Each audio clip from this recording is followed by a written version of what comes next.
వచ్చేసి different design ఉండే క్లాత్లు తీసుకున్నాను. ఇంకా 2 పీసెస్ వచ్చేసి ఇలా ప్లెయిన్ క్లాత్లో తీసుకున్నాను.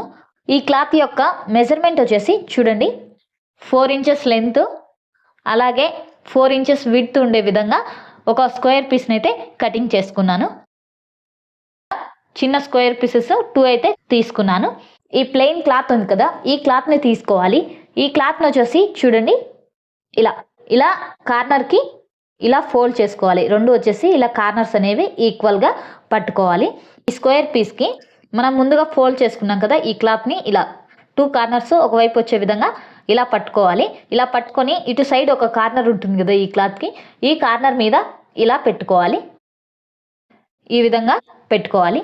అలాగే ఇంకొక క్లాత్ ఉంది కదా, దీన్ని కూడా సేమ్ ఈ కార్నర్ని ఇలా ఫోల్డ్ చేసుకోవాలి. రెండు ఈక్వల్గా వచ్చే విధంగా ఇలా ఫోల్డ్ చేసుకుని దీనికి ఆపోజిట్ కార్నర్ ఉంటుంది కదా, ఇక్కడ ఆపోజిట్ కార్నర్లో ఈ విధంగా పెట్టుకోవాలి. ఇలా పెట్టుకొని ఇప్పుడు చూడండి నేను స్టిచ్చింగ్ అనేది ఎలా చేస్తున్నానంటే ఇలా క్లాత్ని హ్యాండ్తో ఇలా పట్టుకొని ఈ కార్నర్ అనేది ఈ విధంగా వచ్చే విధంగా పెట్టుకోవాలి.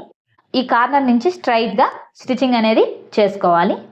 ఈ విధంగా స్టిచ్చింగ్ అనేది చేసుకోవాలి. ఇలా స్టిచ్చింగ్ చేసుకున్న తర్వాత ఈ క్లాత్స్ ఉన్నాయి కదా, ఈ క్లాత్స్ని ఇలా ఫోల్డ్ చేసుకోవాలి. చూడండి ఇలా మనం ఎక్కడైతే స్టిచ్చింగ్ చేసామో ఆ స్టిచ్చింగ్ వరకు పూర్తిగా ఇలా ఫోల్డ్ చేసుకోవాలి. ఫోల్డ్ చేసుకుంటే పై భాగం వచ్చేసి మనకు ఈ విధంగా కనిపిస్తుంది. ఇప్పుడు ఇక్కడ వచ్చేసి మనం చూడండి ఇక్కడ ఈ క్లాత్ అనేది ఇలా కార్నర్ ఉంది కదా, ఈ కార్నర్ని ఒక డిజైన్ లాగా ఇలా ఫోల్డ్ చేసుకోవాలి. అలాగే ఇంకొక కార్నర్ కూడా ఉంది కదా ఇక్కడ, ఈ క్లాత్ని ఇలా కొంచెం డిస్టెన్స్లో ఇలా ఫోల్డ్ చేసుకోవాలి. ఇలా ఫోల్డ్ చేసుకొని ఫస్ట్ ఇక్కడ స్ట్రైట్గా స్టిచ్చింగ్ అనేది చేసుకోవాలి. చూడండి ఈ సైడ్ స్టిచ్చింగ్ చేసాం కదా, ఇప్పుడు ఈ క్లాత్ని కూడా ఇలా రిటర్న్ ఫోల్డ్ చేసుకోవాలి. అలా ఇలా స్టిచ్చింగ్ చేసుకున్న తర్వాత మనకు ఈ ఎక్స్ట్రా క్లాత్ ఉంది కదా, ఈ క్లాత్ని ఇలా లోపలికి ఫోల్డ్ చేసుకోవాలి. ఇలా ఫోల్డ్ చేసుకొని మనం ఈ ట్రయాంగిల్ షేప్లో మొత్తం కూడా స్టిచ్చింగ్ చేసుకోవాలి. ఈ విధంగా స్టిచ్చింగ్ చేసుకున్న తర్వాత మీరు మీ బ్లౌజ్కి ఏ హ్యాంగింగ్ థ్రెడ్ని అయితే యూస్ చేస్తారో ఆ హ్యాంగింగ్ థ్రెడ్ని తీసుకోండి. నేను ఇలా డిఫరెంట్ కలర్ థ్రెడ్ అయితే తీసుకుంటున్నాను.